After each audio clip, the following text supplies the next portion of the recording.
Still Over It by Summer Walker. It is it's 20 songs, hour and 3 minutes long. I almost did that backwards, which is That's gonna be totally weird. fine. That's totally It's totally fine. fine. It's That's hour, three yeah. minutes long with 20 songs. You know what? Why not? Why not say It that is what way? it is. It is what it is. For me, it's like a solid like trap and B style record. You have lots of features in here. You have Bitter with narration by Cardi B. You have X for a Reason with JT and City Girls. You know, anything with City Girls is gonna be fun. You got SZA on a track. You got Pharrell Williams, a couple other people. There's quite a few on here. So um, it starts off like Bitter, where it's like has like that feel, has the narration by Cardi B. It sets you up for what the record's going to entail naturally. A little bit long for an opening track, at least for me. It kind of takes like a minute and a half, 2 minutes or so to really like to build up, and then you get that decent trap beat, and you hear it. You're like, okay, I can get on board with this. It's nothing going to be spectacular, but it's a decent opening track. Then you get to X for a Reason with JT City Girls. I actually like this track. Because I like the groovy trap beat in there. It's like I really like the features on here. I think everybody kind of flows together well and whatnot. But Yeah, um, I think we're having just one of the City Girls. It's just enough City Girls. I think when it's you just have yeah, one of them, that's the nice mix of it. But yeah, they work really well together. And I will say I didn't do like my sort of top line thing of this with this album, but I listen neo pop as we call R&B. Go back to previous episodes of Audioface for our like qualms of that, and also trap and neo. yeah, or Tyler the Creator's words on this. But Yeah. it I feel like while it has hit like a really good renaissance, and it's kind of taking the best of what pop music sounds like, the rap Mhm. parts of it, the truly pop parts of it, the throwbacks of all of it, the old R&B like classic like parts you put in music. Mhm. However, all the albums can start to sound the same. It can all start to get a little bit Yes. stale and all that. And so Yes. coming into this album, coming from Summer Walker, who I really respect as an artist and think is like really one of the best out there doing currently, I was looking, okay, I'm gonna be really picky here because this is a really good project, but I'm going to be really picky here for some instrumental differences and pushing the boundaries a little bit there and see what Mhm. can be done. And you get it more towards the middle, I'll say, and I'm happy for that. Yes. And I could definitely demand a little bit more, but I even got that. I was surprised I even got a little bit of that uh, you know, no, I won't say experimentation because we're doing a Radiohead episode. I have to be very careful with that phrase. But you're doing a little bit of boundary pushing in songs that we'll get to a little bit later. But I do Yeah. appreciate that. 100%. It's not just your a regular trap and beat neo pop album. Nope. No. And that's what I was gonna get to, because the beginning of the album, it sets you up thinking like you're when I heard X for a Reason, it's like, okay, I like that one. No Love with featuring SZA. I thought that was like a decent track, but with the SZA track, I was like, okay, this is where I might get worried. Let's see how long that this record goes, kind of this slow down neo pop sound that we've heard a lot this year, a lot last year as well. But yeah, towards the middle of the record, you get a couple different tracks that excuse me, that change up the beat a little bit. They slow it down, speed it up. They kind of keep you on your toes a little bit within the record, because towards the end of the record, it feels quite long. Towards like after the Pharrell track, you have like another 5 songs or so after that.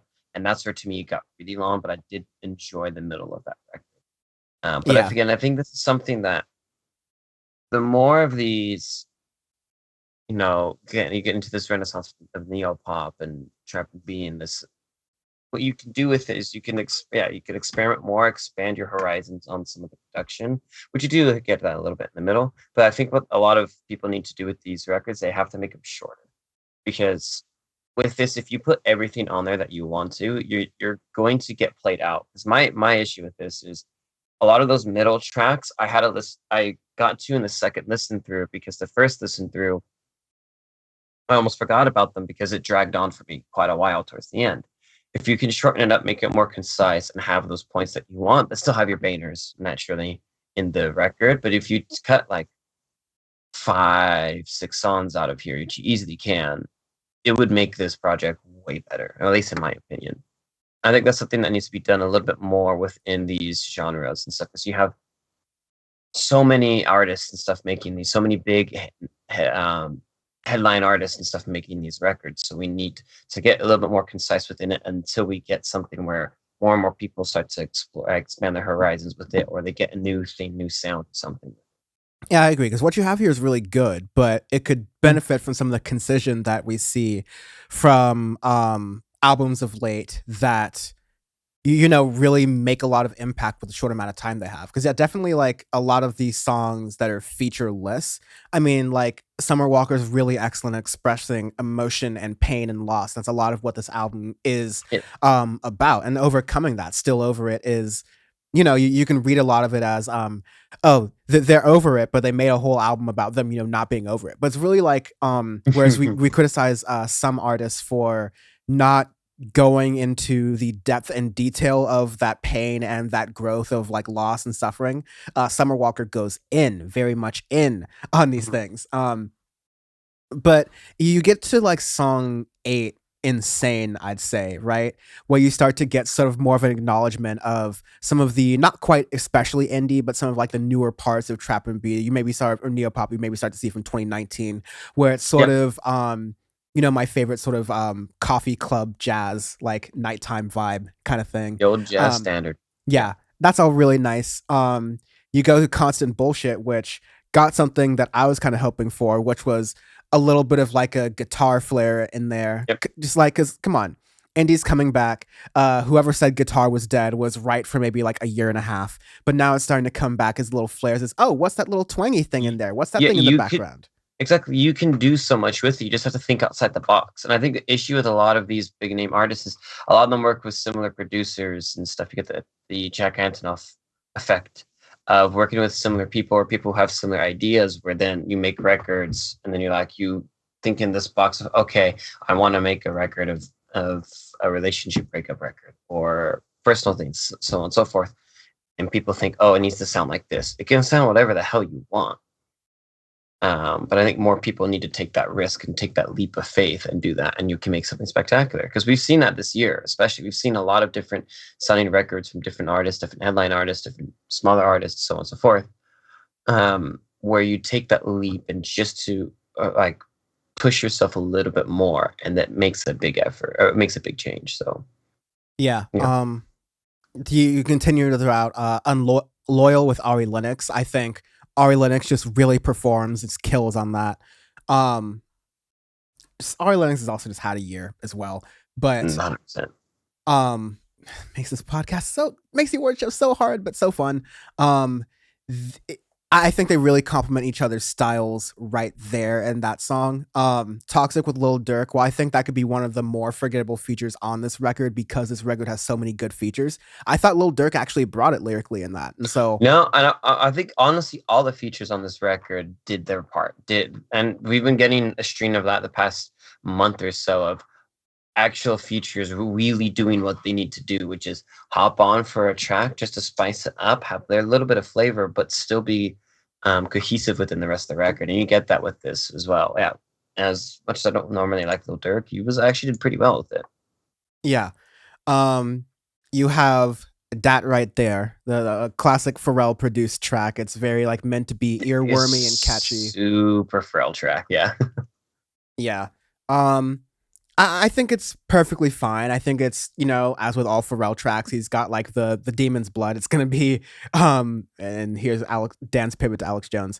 No, but like his stuff is gonna perform as like pop hits. It's gonna be fine, right? You might hear that right there a lot. But I think it's a perfectly fine mix. I just want to see what that Neptune's album looks like. It's been being teased for about a year and a half now. I say for a while now, yeah.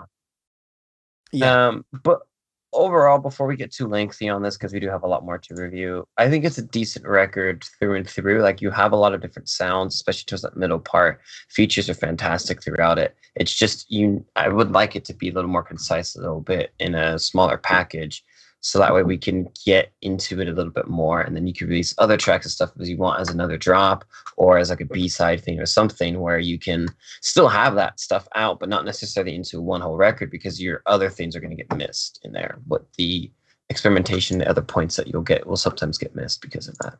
Yeah. My last thoughts. This is a bottom heavy album, I'd say. I don't really hate most of the bottom of this record. I think it ends really nicely. The Fourth Baby Mama prelude and Fourth Baby Mama and Ciara's prayer, I think, Hmm. encapsulate that real feeling of what Summer Walker is trying to get across and get through. But yeah, I just think it takes really long in the beginning after that SZA track at song 3 to really kind of get to the point and get to that experimentation around insane constant bullshit song 10 switch a nigga out. So like I think, like you're saying in the beginning, by taking the cues of newer artists, not just even on how you come out in the sound, but also just by like packing a lot in a little bit of time, I think this album could have benefited a lot. But what you have here is still really, really solid neopop. So with that, we have the arbitrary scale. We do arbitrary scales every single week on Audioface because if we gave a ranking system, we wouldn't have just talked about Summer Walker's record for 10 minutes. This week is Kirsten Cinema's donors. Similar to Joe Manchin's donors, we got criticisms on Audioface that we're beating up on men too much. So go ahead. Here's Kirsten Cinema's donors. Which one are you going to give this one? This is the University of California. God damn it. God damn Fucking it. UC system. Piece of shit UC system. There we go, baby. That's solid. I was gonna say, before we were like actually recording the podcast, when I like was going through the donor list, and I was like, oh, God damn it! And before I didn't say anything, that's the one I reacted to, and I was like, "Yo, why?" I knew you. Like I knew U of A was gonna do it because she does. I don't know if she does a class there or something. Like I knew U of A would do that, but like University of California, I'm like, bruh. Yeah, I hate everything. the UC does a lot of donations to milquetoast liberal candidates, so I don't know. That's kind of annoying.